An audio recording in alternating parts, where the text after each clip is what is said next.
Om Swastiastu. Sebelumnya perkenalkan, nama saya Nikade Airi Krisdiantari dengan NIM 2201010131. Di sini saya akan membawakan materi tentang basis data. Basis data dibagi menjadi dua kata, yaitu basis dan data. Basis itu adalah tempat atau wadah, dan data itu adalah representasi dari sebuah fakta.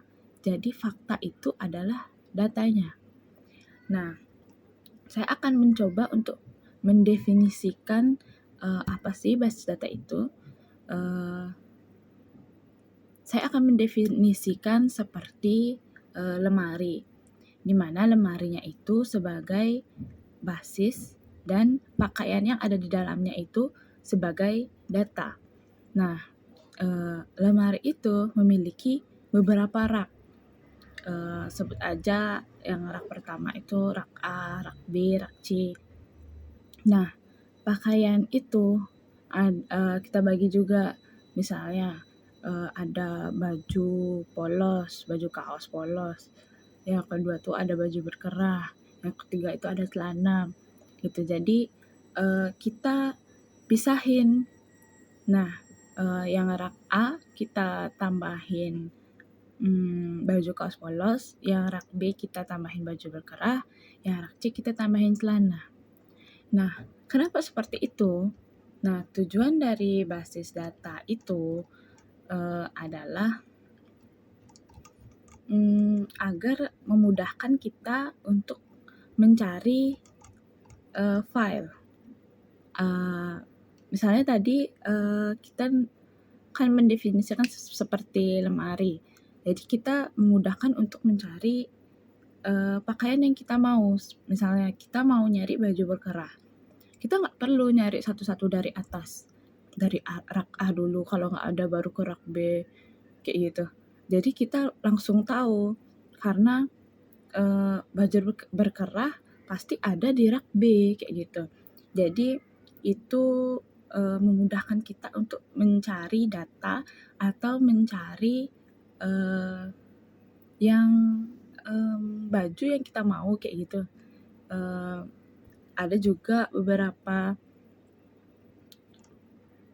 tujuan dan manfaat lainnya seperti efisien dalam ruang penyimpanan, terus keakuratan, ketersediaan, kelengkapan, keamanan, dan kebersamaan. Itu adalah beberapa tujuan dan manfaat dari basis data. Nah, kecepatan dan kemampuan atau speed itu kita bisa cepat nyarinya, kayak gitu. Terus efisien ruang atau space. Jadi di sana itu menekankan untuk tidak terjadinya redundansi atau pengulangan. Bisa disebut juga kayak data ganda, kayak gitu. Terus keakuratan, itu agar datanya akurat. Jadi udah sesuai aturan gitu, nggak dilebih-lebihin. Jadi udah pasti, kayak gitu loh. Terus kalau ketersediaannya itu gimana ya bilangnya? Kayak pengguna tuh membutuhkan atau menerapkan teknologi jaringan atau internet ya istilahnya. Ya kayak aku nggak perlu nunggu temen yang punya data ya, kayak gitu. Jadi kalau ada internet, aku bisa langsung ngakses ke webnya atau ngakses datanya itu tanpa harus nungguin dia dulu, kayak gitu. Asalkan dengan catatan ada teknologi jaringan internet, kayak gitu. Terus keamanannya itu kita bisa nambahin user dan password.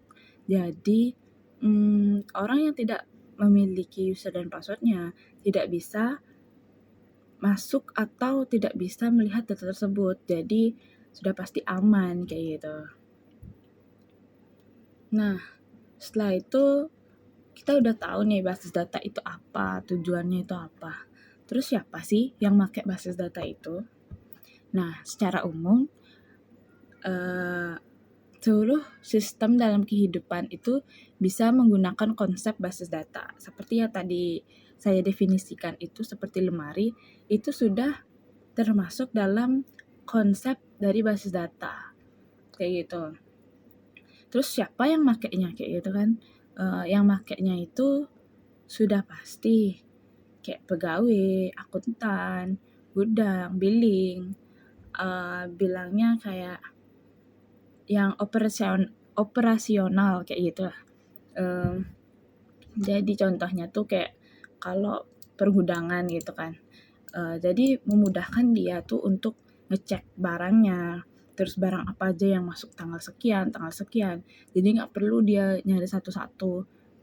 Tanggal sekian barangnya yang masuk apa aja ya? Masa harus ngecek satu-satu lagi gitu?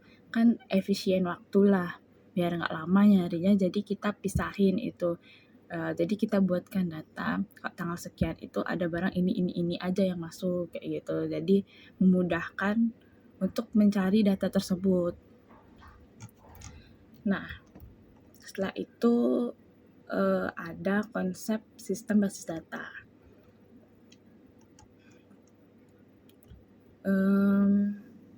DBMS atau Sistem Manajemen Basis Data itu itu merupakan bahasa yang digunakan oleh user untuk berkomunikasi atau berinteraksi. Nah, dia tuh make beberapa bahasa kayak gitu. Jadi bahasanya itu beda-beda. Contohnya itu kayak SQL, DBase, SQL, dan lain-lain, masih banyak lagi. Nah,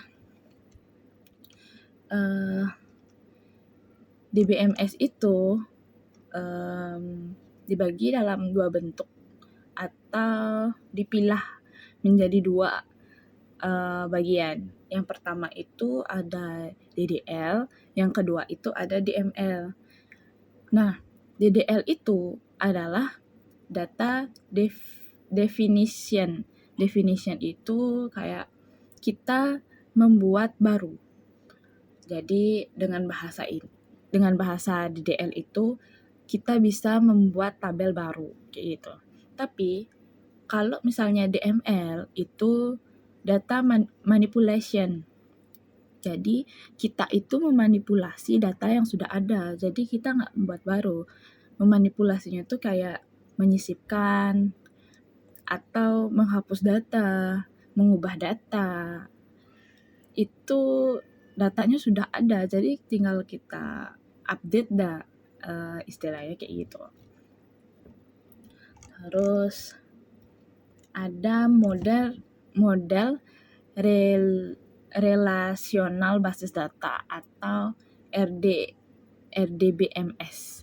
Nah, model itu menggunakan sejumlah tabel untuk menggambarkan data serta hubungan antara data-data tersebut. Kayak datanya itu saling terhubung. Nah, misalnya kayak data 1 di sana ada nama, NIM, nama dan NIM aja. Terus kita pengen tahu kelasnya, tapi di data 1 nggak ada kelasnya. Tapi di data B itu ada nama, NIM, dan kelas. Kita bisa nyari dengan memasukkan NIM-nya saja, kita bisa mengetahui kelasnya. Jadi mereka tuh udah saling relasional atau saling terhubung kayak gitu. Jadi itu aja sih yang bisa saya jelaskan. Mohon maaf jika ada salah kata, karena saya juga baru belajar. Semoga bermanfaat. Terima kasih.